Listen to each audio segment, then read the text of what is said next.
Hello everyone and welcome to Theory Crafting. I'm a huge fan of the Generation 3 games, so here is another Pokémon Emerald solo run. As for the title, this time the protagonist of the challenge is gonna be Numel. First of all, let's explain the rules. I won't be using items in battle, that would be cheap, but held items are allowed. No overleveling past the next gym leader or Elite 4 member. This way I won't be able to solve my problems by simply grinding, which in my opinion, isn't really interesting. On the other hand, I can make use of every other mechanic such as breeding or trading. Also, I can only use one Numel per battle, but I can choose to use a different Numel depending on the fight. Now, there are a couple of reasons why I picked Numel. First of all, during the Surskit solo run I found a shiny Juan while EV training, and this way I can do some shameless self-promotion. But the actual main reason is that Numel is 4 times weak to water, and someone might know that in Hoenn there's a lot of it. In fact, the champion himself has a full team of strong water-type Pokémon. Numel stats are not so bad compared to other unevolved Pokémon, but probably my low speed is going to be a problem. However, the moveset is really nice. It might lack coverage, but having access to strong stab moves is something I'm for sure going to appreciate. Also, Numel gets amnesia to boost its special defense, so I might have a chance. Just one more thing as I start the run. The Surskit run took over 100 in-game hours, which is an absurd amount of time. I had to use the speed up, but even then that time doesn't show all the planning in the background. No wonder it took me over a month to finish it. So, for this run I'm going to cut all those things that are nothing more than a time sinker. So you'll see me using some tools to avoid wasting hours and hours of my life. Some of these tools are made by myself. They might not be really elegant because I'm not a programmer, but they work properly. That out of the way, let's actually start the run. I obviously replaced Torchic so that the rival will have the water starter, for sure the hardest for me to fight. Since I will be stuck with this Numel until I reach Mauville, I need it to be good enough for the first part of the game. I for sure need a good defense to deal with both Roxanne and Brawley, but I cannot have too bad offensive stats either. This is what I normally would have to do. First I start the battle against the Zigzagoon to check my stats and nature. If the values look promising, I then win the battle and wait until I can actually save the game. After that, I check the save file to see the precise IV of my Pokémon. If something isn't right, I reset and do the same thing all over again. This process can take a really long time, and it's exactly what I define as a useless time sinker. So I made this random IV and nature generator. It's really simple, but it also shows how many times I would have had to reset the game. In this case, 50 times exactly. Once I've done that, I do the Zigzagoon battle normally, and then I change the values according to what I rolled.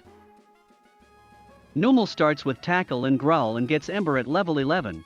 So that's the moveset I'll have to work with to obtain the first badge. Before Roxanne, there are only 3 mandatory battles. The first rival battle, a youngster right outside of Oldale Town, and the Team Aqua grunt in Petalburg Woods. None of these fights is difficult, so I won't waste time in details. Let's talk about Roxanne for a moment. She has 2 Geodudes and 1 Nosepass, and they resist all of my moves.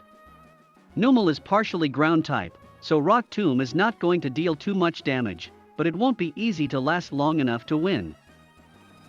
At this point of the game, I have nothing to work with aside from correct IV and proper EV training. But even then I need to be careful with the EXP management while grinding. As I said, I'm going to cut all the EV train grinding, so let's just say this. On Route 102, I've beaten 8 level 4 Ralts, so I gained 320 EXP and 8 special attack EV. In Petalburg Woods, I've taken down 46 Cocoons, so I gained 2346 EXP and 92 defense EV. And finally, on Route 101, I killed 77 level 2 Poochyena, so I gained 1155 EXP and 77 attack EV. I'll need the attack for later. Once I added these values, I just need to equip 1 Orange Berry, and I'm ready for the battle. The first Geodude comes out, and I use Growl right away. Now its rock moves will deal almost always 6 damage. Both the Geodudes and especially Nosepass tend not to use offensive moves unless they see a kill, so here I'm just hoping for defense curl. Also, getting the burn would be huge, but it's only a 10% chance. Roxanne uses a potion, but after few more Ember the first Geodude goes down, leaving me with plenty of HP. The second one comes out, and I once again use Growl immediately. Here I get pretty lucky as it uses defense curl, and then misses a rock throw.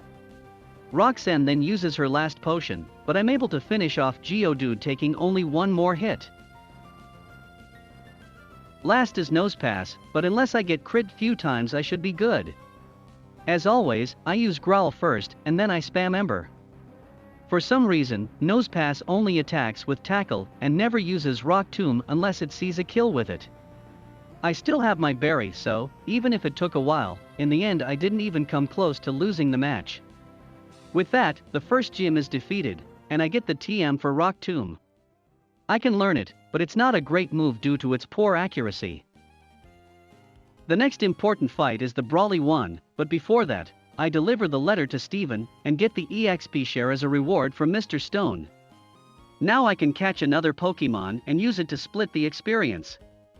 This means that I can easily EV train without worrying too much about overleveling. So, back to Route 103, I can take down 132 Ralts to boost my special attack. The gained experience doesn't bring me over the level cap, and I'm ready for the next gym fight. The plan here should be pretty straightforward. With my boosted special attack and the weak special defense of Brawley's Pokémon, Ember is a solid choice. I just have to be careful because some of his Pokémon has guts, and I really don't want to burn them. Anyway, 2 Embers are enough to kill the Machop. Luckily it doesn't attack and just tries to set up with Bulk Up. I just learned Magnitude, but the fact that they boost their defense really discourages me from using it. Meditite is second and its only damaging move is Focus Punch, so it's not a problem at all. I make sure to bring it to low health twice, so that Brawley wastes both his super potions. While I do that, there's something about the upcoming Makuhita that bothers me. According to my calculations, Ember should take it down in 3 hits. But in my previous tries I noticed that it wasn't doing nearly as much damage. That's because this Makuhita has thick fat instead of guts as an ability. I'm not sure why, since in every website I looked, it had guts. Maybe it's because I picked the fire starter, who knows. So here I just use Magnitude. Luckily it doesn't boost its defense with Bulk Up, but it deals respectable damage, and has a citrus berry to recover. Another Magnitude brings it to 1/3 of its health as it tries to set up, but it's too late and one last hit takes it down. I only rolled Magnitude 7, which is the most average value, so I wasn't even particularly lucky. I can't wait to take on Watson, but first I have to fight again the rival. The main problem is obviously the Marshtomp since it knows Water Gun, and I have a nature that lowers my special defense. Lombra can also be a problem since it has Growl, so I have to make sure to not give it too much space. Numel is almost maxed out on EV, but I managed to get just what I need for the fight. 108 more Ralts give me 2160 EXP, and 108 special attack EV. 59 level 4 Wingull from Route 102 give me 1062 EXP and 59 speed EV, and finally, 17 level 12 Poochyena from Route 110 give me 799 EXP and 17 attack EV. This is the last time I have to be conscious about the experience gained while EV training, so I won't bother you anymore with my numbers. But I want to be as clear as possible when it comes to the authenticity of the challenge. Now, rival time. First is Lombra, and I have enough special attack to kill with 2 Embers most of the times. It deals really poor damage with Absorb and then doesn't get to hit me again. Marshtomp is next, and I'm faster thanks to the EV training. I go for Magnitude as it retaliates with a huge Water Gun. It only could have killed me with a crit, but now I only have 3 HP left. I roll another Magnitude 7 and that's barely enough to take down Marshtomp. Last is Slugma and, once again, I roll a Magnitude 7 for the kill. This run I had the most average Magnitude luck so far. Now I can reach Mauville and, most importantly, the daycare. But for now, I don't need to breed a new Numel. The third gym is a joke, since I'm immune to electric type attacks, and my stab magnitude deals a lot of damage. Only Manectric took multiple hits, but it wasn't even close. This is my revenge for all the troubles I had against Watson in the Surskit run. Now that I can use Rock Smash, I have access to the area north of Mauville. On Route 112 there are wild Numels, so I caught some of them. Numel did an excellent job, but it's probably time for him to retire.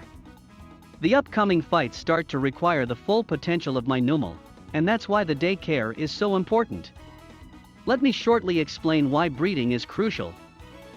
First of all, I get access to the egg moves. The only restrictions are that I must have access to the father species, and that it must learn the desired move within the level cap. The second reason is that breeding allows me to find Pokémon with better stats. The IV of unhatched Pokémon are not completely random, and some values are inherited by both parents. So I can select parents with good IV to have better and better results.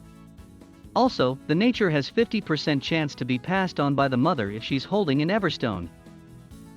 Using the daycare is usually a very effective way to overcome problems otherwise unsolvable, but it's also one of the biggest waste of time because you need to wait until the eggs are generated, and then you must hatch them.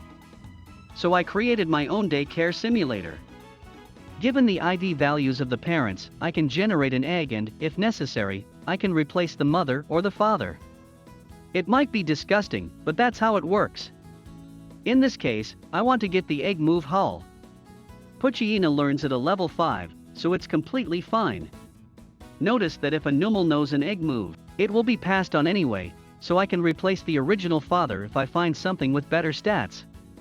After that, I just have to give to the newborn the needed EV, and the moves based on what I have access to. Speaking of which, once I get the coin case I could technically have infinite TMs from the game corner by purchasing 50 coins, and then grinding on the slots.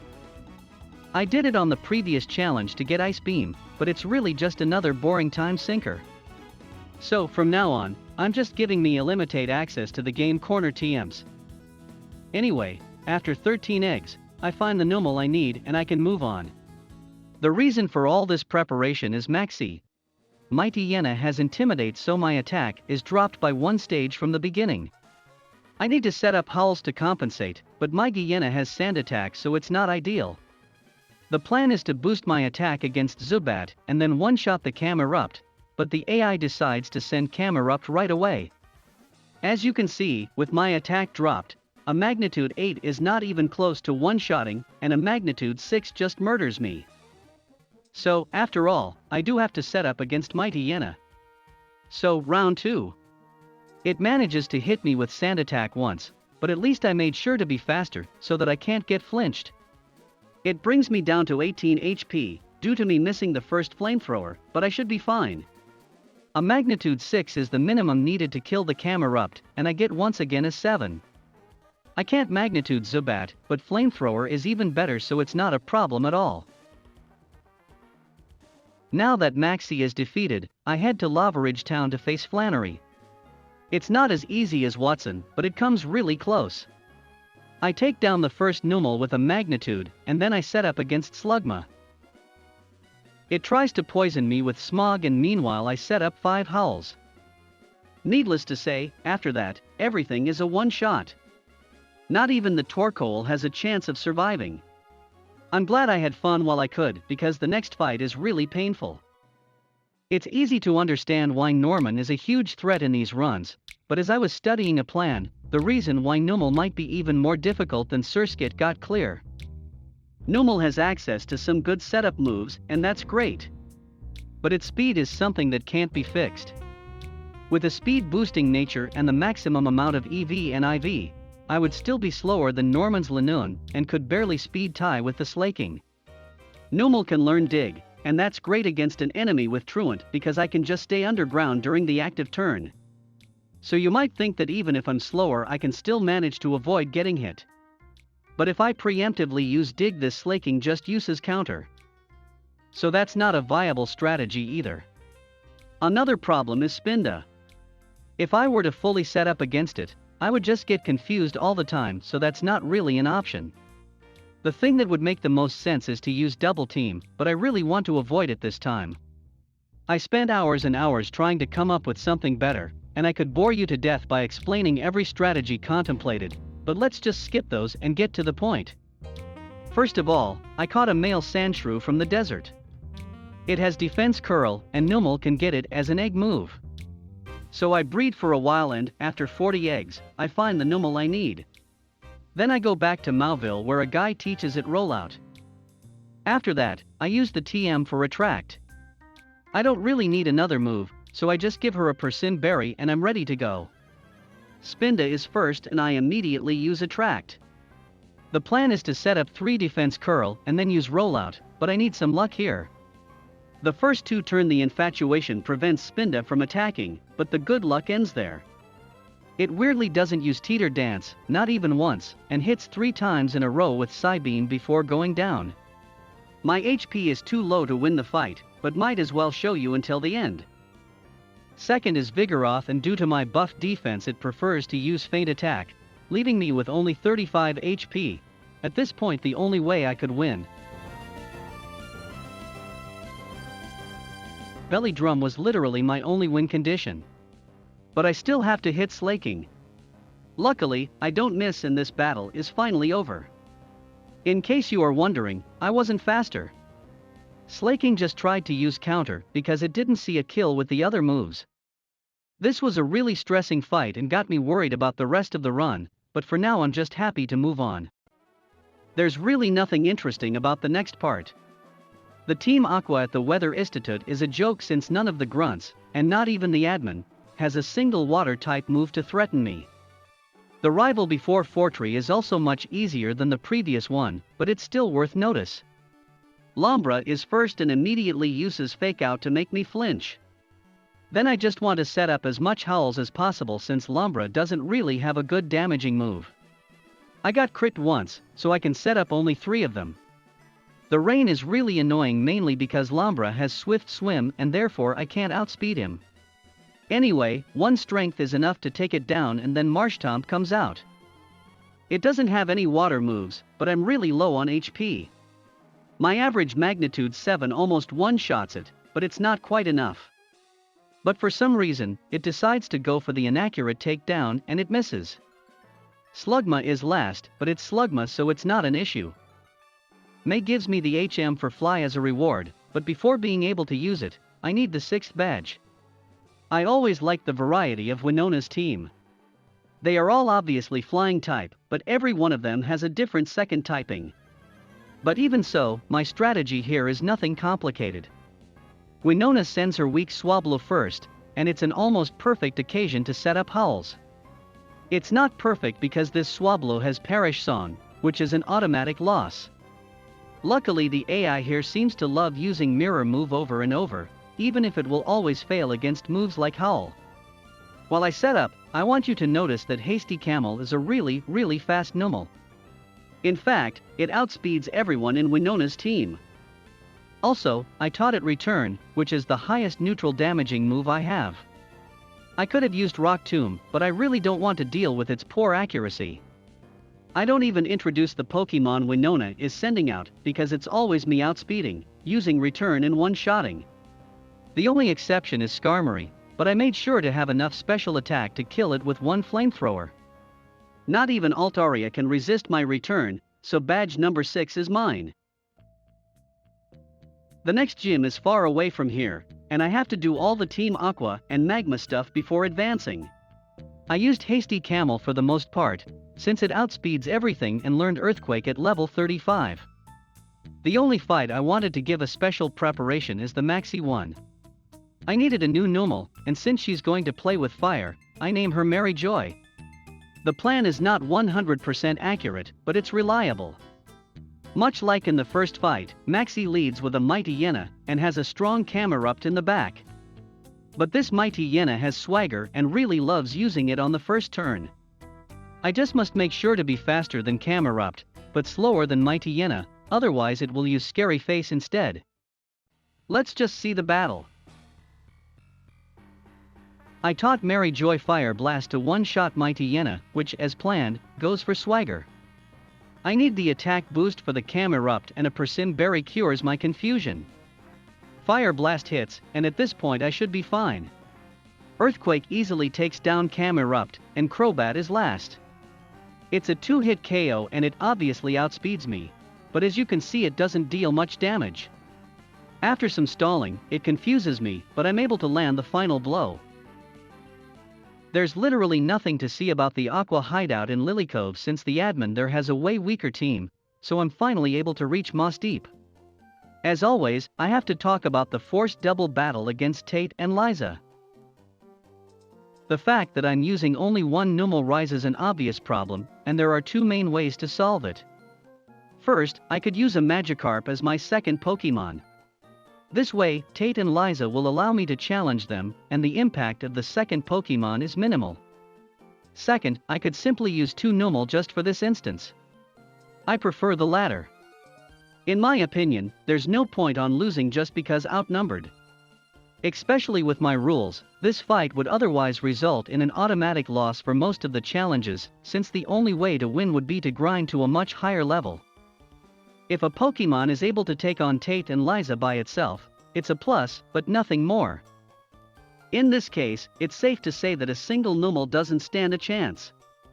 Tate and Liza start the battle with a Claydol and a Xatu. Claydol is there to spam Earthquake, and unless I put a lot of EV on my defense, it simply one-shots me. But if I were to invest in my defense, then Xatu with a single Calm Mind would take me down with just one Psychic. I'm also way slower, so, in the end, a single Numel wouldn't even be able to take down one of the first two Pokémon. So I tried with two Numel right away. But even then, there's another major problem. I don't have any strong move to rely on for this fight. Every member of their team is immune to ground move, and Lunatone and Solrock resist my fire-type attacks. Also, with Calm Mind they boost their special defense, so there's absolutely no way I can force the fight with things like Flamethrower. So I had to think. It took me hours to find a combination that might work just fine, but I have to say it's not the most reliable tactic. First of all, I need two Numel with specific IV and nature. Most importantly, one of them must have a ghost hidden power. So I used my daycare simulator. The hidden power type and power are determined by the IV, so I might add that feature in the future. But for this time, I had to check for every Numel. It took over 100 rolls, but in the end I found the Numel I needed. Since he's the only one who can save the run, I called him Savior. The second Numel doesn't need anything so specific, so it didn't take long until I find it. I called him Bait because that's gonna be his role. Let's just jump into the battle. First of all, I want you to notice that Bait has less special defense than Savior and starts poisoned with 92 HP. The highest psychic roll from Xatu is 91, so on the first turn it never sees a kill. It's really important to take down Claydol before it has a chance to attack, so I made sure that both Bait and Savior are faster. While Xatu goes for a Calm Mind, a combination of Flamethrower and Overheat is just enough to kill the Claydol. I probably should have put Overheat on Bait since he has the highest special attack, but at this point it doesn't matter. Lunatone comes out, and the poison brings Bait down to 81 HP. Now Lunatone might see a kill on him, but it's a range, so it doesn't always chooses to attack. Bait goes for Protect and Xatu focuses him because Savior has just enough special defense to always resist its Psychic. Meanwhile, Savior hits a Rock Tomb. It deals poor damage, but most importantly Xatu is now slower. Unluckily, Lunatone doesn't attack Bait and goes for a Calm Mind instead. It's not ideal, but it's not a problem. Now, this is why my plan is not reliable. I need to use Protect again, and it has 50% chance of failing when used 2 times in a row. Here I got lucky and didn't fail, and Savior is able to set one hull, while both Lunatone and Xatu try to kill Bait. At this point I use Dig with Bait. I can't hit anything with it, but I'm able to stall another turn and set up a second hull on Savior. Bait is for sure going down the next turn, so I have to kill Xatu. Solrock comes out last and Lunatone finally hits Bait, leaving me in a 2 versus 1 scenario. I know that Solrock always go for Sunny Day on the first turn, but Lunatone might decide to attack even if it doesn't see a kill. I have to risk it, so I use a third hull. For some reason, Lunatone tries to put me to sleep with hypnosis, but it misses due to its poor accuracy. At this point, I might have just won the battle. Thanks to the spell tag I'm holding, my hidden power deals just enough damage to one-shot Lunatone. Solrock then goes for Psychic, but as you can see, it needs to hit me 3 times. It has a better defense than Lunatone, but 2 hidden power are more than enough to take it down and finally earn the 7th badge. As always, this fight was really tense, but it was fun. I like double battles a lot because there are so many different strategies available. Speaking of which, now I have to team up with Steven Stone against Maxie and his admin. To be honest, I didn't bother with any strategies since I can't really control what Steven does. I decide to use Mary Joy because she can hit really hard and doesn't need to rely on Metong. We both attack Mighty Yena so it goes down on the first turn, and then the other Camerupt comes out. My attack is dropped by Intimidate, but Earthquake is still my best option. Maxie's Camerupt has Earthquake as well, but I think it doesn't use it when it would damage his teammate and goes for Amnesia instead. As for me, I don't care about Steven, so another Earthquake from Mary Joy leaves her alone in the field. Mighty Yena and Crobat come out and they both try to confuse me, as Agron proves to be useless. I forgot to equip a Persim Berry, but it wouldn't have mattered. Luckily I'm able to hit a Fire Blast through confusion, and Mighty Yena goes down.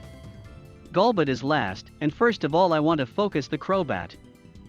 Agron gets confused and hurts itself, but I'm able to land a strong Flamethrower. I know Agron has Thunder, so I want him to finish off the Crobat, but of course, it misses.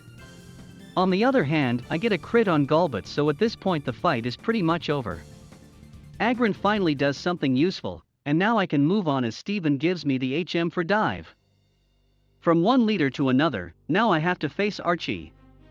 He's the leader of Team Aqua, but, ironically, he doesn't have any water-type move. The best thing of this fight is that I meant to use another Numel, but I forgot to put him on front, so I ended up using again Mary Joy by accident. Mighty Yena hits me with Takedown and a Flamethrower deals a respectable amount of damage. Archie then wastes his turn with a Super Potion, and another Flamethrower is enough to take it down. Crobat is next, and it confuses me right away. I hurt myself in confusion, but luckily I snap out the next turn. My Flamethrower deals good damage, but I'm down to 50 HP. I anticipate a Super Potion, so I try to get the kill with Fire Blast. I have no idea if the crit mattered or not, but I'm not complaining. Sharpedo is last and, for some reason, it goes for Taunt twice. My attack is down by 1 stage, but I have all the time in the world to finish it in 3 turns. In order to challenge the last gym, I have to advance with the plot. Once Rayquaza does his thing, I can directly face Juan. This battle is really important because it will give me an idea of how hard the champion is gonna be. To be honest, I wasn't so worried about Juan because he leads with a Luvdisc. Even if I'm 4 times weak to water, Luvdisc is a really bad Pokemon, so I thought I could easily set up against it, and then sweep the rest of the team with Earthquake.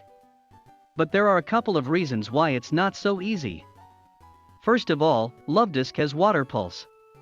It's only 60 base power, but it has a 20% chance of confusing, so it makes boosting my attack really dangerous. Another reason is that I require a lot of turns to set up. I need to use Amnesia a couple of times, and then boost my attack as much as possible with Hull. This means that Luvdisc has plenty of time to attack me, and even with my special defense maxed out I would still take a lot of damage. Not counting the fact that the more it attacks, the higher the chance of getting crit. And finally, Kingdra not only has great defensive stats, but also a nature that boosts its speed. With my highest possible speed I'm barely faster than Luvdisc, but there's no way I can outspeed Kingdra, so I must consider that it's gonna get the chance of hitting me. Now that I've explained the critical problems of this fight, let me show you what I came up with. Notice that Raincoat has perfect speed and good special defense.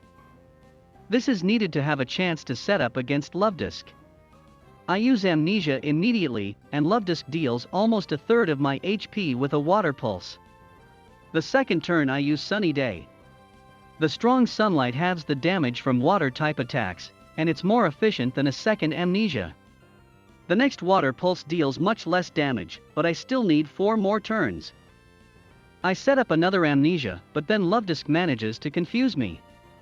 If I hit myself it's a reset, but luckily I'm able to set up a first howl as Luvdisc keeps attacking me. Here I got really lucky and snapped out of confusion on the second turn, but then water pulse confuses me again. At this point I don't have big hopes, but Raincoat manages to set up the third howl without fainting. The sunlight fades, but I don't need it anymore. I hit an earthquake through confusion and the demon finally goes down. As you can see, I have a shell bell equipped.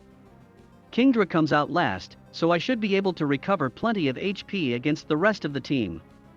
But as Celio comes out, I'm still confused. Raincoat somehow manages to not hurt itself and hits a miracle earthquake for the one shot. Next is Whiskash, but I finally snap out of confusion and one-shot it. Crawdon is just there to let me recover some HP, and last is Kingdra. Thanks to my 2 amnesia, it doesn't see a kill, so it always sets up at least one double team. I used the occasion to boost my attack once more, and at this point I have slightly more than 50% chance of killing with Earthquake. Kingdra then goes for a second double team as I miss my attack. The turn after happens exactly the same, and at this point I'm not really in a good spot. Especially because now Kingdra decides to attack me. My only hope is to hit this earthquake. And I do. But I miss the range. The AI always goes for the potion, so I get another chance. Luckily, I hit again, and this time Kingdra goes down. I had a lot of mixed luck, especially against the Luvdisc, but I finally managed to earn my final badge. It's time for me to head to what is probably going to be the hardest part of the game, the Pokémon League. But first, I have to face Wally in Victory Road. This time I didn't forget him, and I have a brand new Numel just for him even if the fight isn't really hard. He starts with Altaria, which really loves to set up Safeguard and Dragon Dance. I need to set up 3 howls and I get hit in the process, but then, thanks to my high speed, I'm able to sweep his entire team without taking any more damage. The Victory Road trainers are not worth notice, so here I am at the Pokémon League. I just need to win the 5 battles ahead, but as I'm writing this part of the script I'm not sure if I'll be able to do it. Before that, I should mention once again that trading is allowed by my rules. The only restriction is that I can't trade anything that's only obtainable in a further point of the run. So in this case, I can basically get anything that is not post-game. This means, for example, that if I need another TM for Sunny Day, I can trade in a Pokémon who's holding it. Also, if I need to learn again a move from a tutor, I can trade back and forth a Pokémon to teach it. On the other hand, I absolutely have no access to things like the move tutor at the Battle Frontier. That out of the way, it's time to approach the Elite Four. I have raised 5 new Numels for the venture, 1 for each member of the league. This time, I wanted to give you an idea of the reliability of the strategies, so I tried every battle 10 times before doing the official attempt. The result is the score you will see on the screen. Without further ado, let's jump on the first battle. First is Sydney, the Dark-type specialist. I send out Flame Torch and my attack is immediately dropped by 1 stage, but I equipped a white herb to get rid of it. Mighty Yenna tends to use Sand Attack a lot, especially on the first turn, so I use Substitute right away. Sand Attack fails, and then I set up a first howl as Mighty Yenna tries again to lower my accuracy. I just need another boost to my attack, so I don't care if Mighty Yenna breaks my substitute, but it didn't even try. My Earthquake is now really strong, and takes it down in 1 hit. Crawdon is sent out next because it has Surf, but I'm faster and my attack is just enough to ensure a kill with another Earthquake. The only one faster than me is Shiftry, but it only has Extra Sensory as a damaging move and it doesn't use it on the first turn unless it sees a kill. I have a Bug-type hidden power just for him and Cacturne, so I only need to hit once. I don't miss and Shiftry goes down on the first turn. Cacturne is next and is slower, so it's not a threat at all, and last is Absol. Earthquake is more than enough, and there goes the first member of the Elite Four. This strategy is pretty solid, but things can go wrong against the Mighty Yenna if it decides to spam Double Edge. The reliability score is 7 out of 10 and Flame Torch has earned the right to evolve. Camerupt is cool, so I feel like it's a worthy reward. Moving on to Phoebe, I already tell you that this is a 10 out of 10. And the best thing is that I have to thank my most basic move for the full score. Dusclops is first, and the goal is to set up 4 hulls against it. It always starts with Protect, and I use the free turn to make a substitute, so that I can't get cursed. The only damaging move of this Dusclops is Shadow Punch, and it could break my substitute if it gets in high roll, but this is where Growl comes into play. With the attack dropped, Dusclops needs 2 hits or a crit to take down my substitute, and meanwhile I have all the time to set up my hulls. More so if you consider that the AI doesn't know how to play against a substitute, so it tries in vain to use Curse over and over. At this point I'm good to go, and I one-shot the Dusclops with Earthquake. The higher level one is next, and it actually takes the hit without fainting. It breaks my substitute with its own Earthquake, but then it goes down. The rest of Phoebe's team is not nearly as tanky, and I made sure to be faster than all of them, so Buffy takes them all down in one hit. It was an easy job, but Buffy gets to become a Camerupt for her indispensable contribution. Next is Glacia, and things start to get a bit trickier. She's the Ice-type specialist and I'm a Fire-type, but only the 2 Glalie are pure Ice. Celio and Walrein are part Water, and in addition they have Thick Fat as an ability, so the damage from Fire-type attacks gets halved. It's pretty clear that things like Flamethrower are not getting me anywhere. Luckily her first Celio doesn't have a Water-type move, so I have something to work with. So, let's see how this goes. The level 50 Celio is first. It always uses Hail right away, and then chooses to attack either with Body Slam, or with Ice Ball depending on which deals more damage. Thanks to Melter's high physical defense and abysmal special defense. I only need 1 defense curl to make sure that Celio always opts for Ice Ball. Once it locked itself into Ice Ball, I use 1 Amnesia. I might not need it, but it's for my backup plan. After I've done that, I start using Rollout. In case you don't know, using Rollout after defense curl doubles its power. Ironically, this also applies to Ice Ball. 2 hits are enough to take down Celio, and Walrein is sent out next because it has Surf. I hit my Rollout, and my attack is just enough to ensure a kill. The first Glalie comes out, but I'm faster and my Rollout doesn't miss, so it goes down immediately. The same happens to the level 52 Celio, and the second Glalie is last. It always goes for Hail, and I made sure to be faster. So I can just use Flamethrower twice. No need to risk missing Rollout. The reliability score for this strategy is 7 out of 10. Missing Rollout against the Walrein would be game over, but thanks to Amnesia, I can win even if I miss against Glalie or Celio. Melter did a fantastic job and got a clean victory, so it's time for her to evolve too. The last member of the Elite Four is Drake, and I need to break down the reasons why his team is really scary. First of all, he has a Kingdra with a proper water move, and it's easy for me to remember how painful can be to play around that. Another problem is that I can't outspeed Flygon and Salamence. So far, outspeeding the enemy's Pokémon has played a huge role on this league challenge, and now I cannot count on it. The last big issue is that I don't have a strong move. Earthquake is not an option since 3 of Drake's Pokémon are immune to ground moves, so I'll have to use something weaker. The key to win this fight are Shelgon and a move that I did not see myself using ever. One thing at a time, let's begin the battle first. Shelgon is first, and it almost always starts with Protect. I use the free turn to set up a substitute.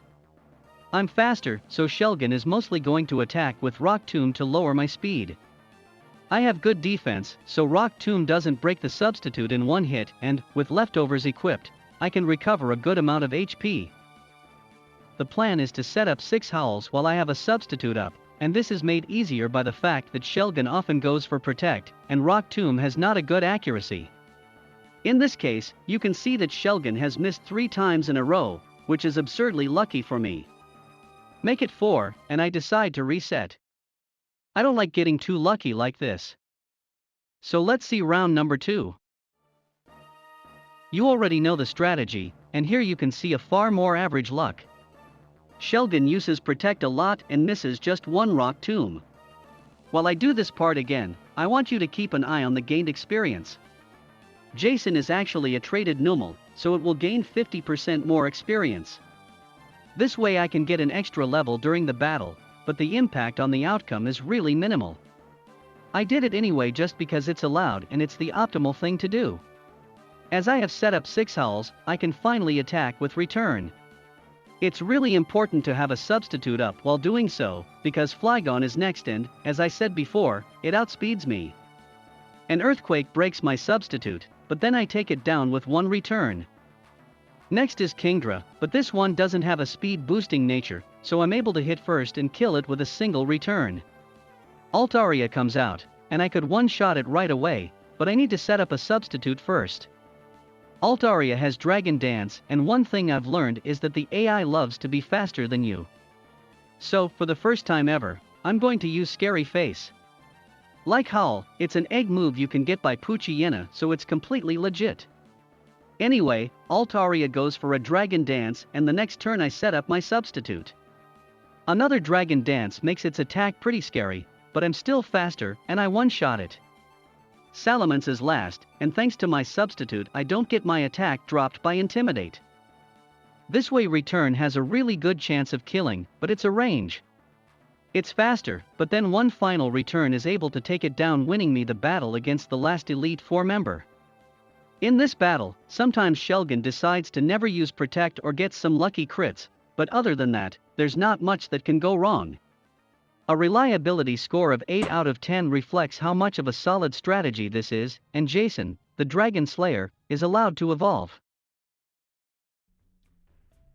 Now it's time for the scary, and seemingly impossible battle against the champion Wallace.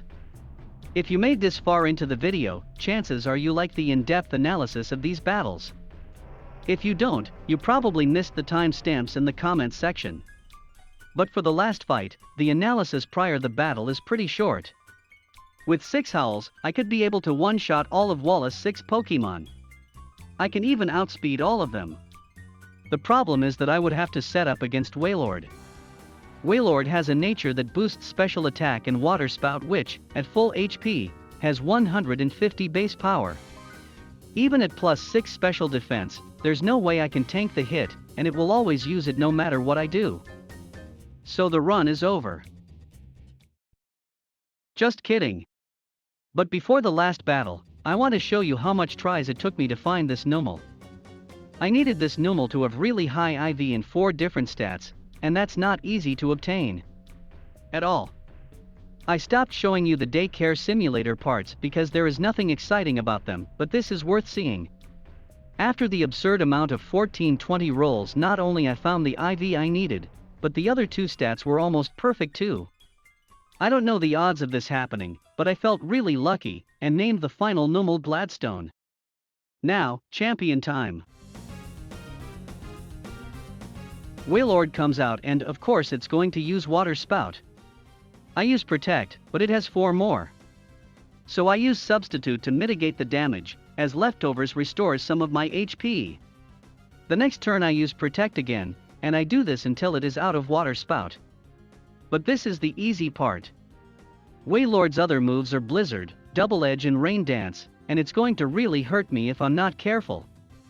By the time it uses all 5 Water Spouts, I've enough HP, so that it doesn't see a kill with anything, and it uses Rain Dance instead. I take advantage of this opportunity to set up 1 hull, and then I know it's going to use Blizzard, since my defense is high enough to prevent it from using Double Edge. I do the same thing I did with Water Spout and alternate between Protect and Substitute. The only difference is that Blizzard has only 70% accuracy, and I only need it to miss once.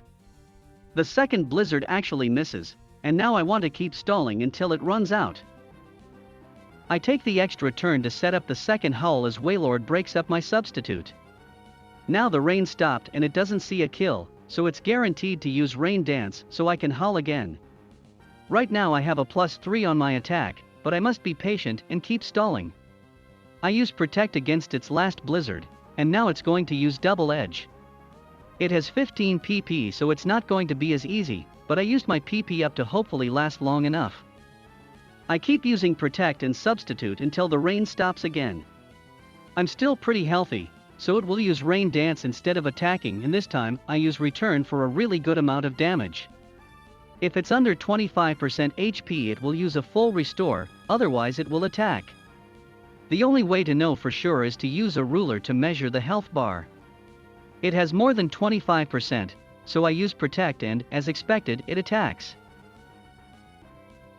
The recoil damage puts it into full restore range, and now I can use the free turn to set up another hull.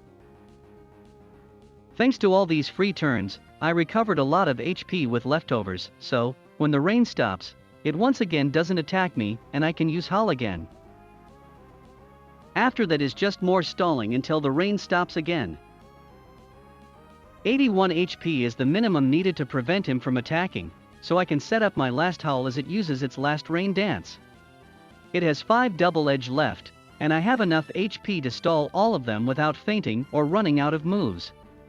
I use Substitute as it starts struggling, and unless it crits it won't be able to break it. But even then, at this point I could set up a new one.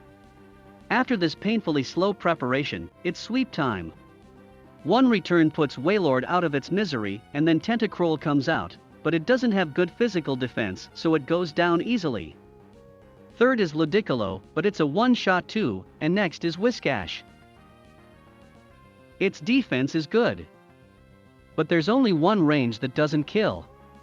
Of course I get it, but that's why I have a substitute up. Whiscash breaks it with Surf, but then I set up another one while Wallace uses his second full restore. This time I don't get the lowest roll and Whiscash goes down. Milotic comes out, but it's another one-shot with return. Gyarados is last, and my substitute prevents once again the attack drop from Intimidate. Return doesn't always kill, but it's a good range.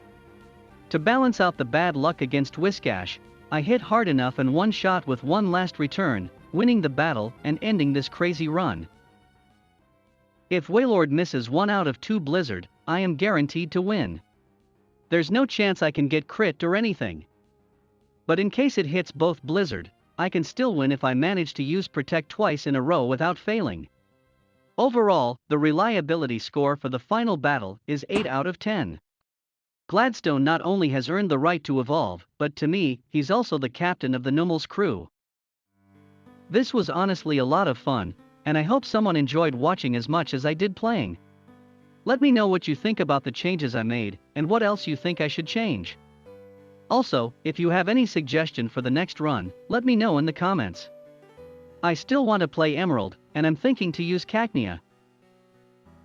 But for now, back to theory crafting.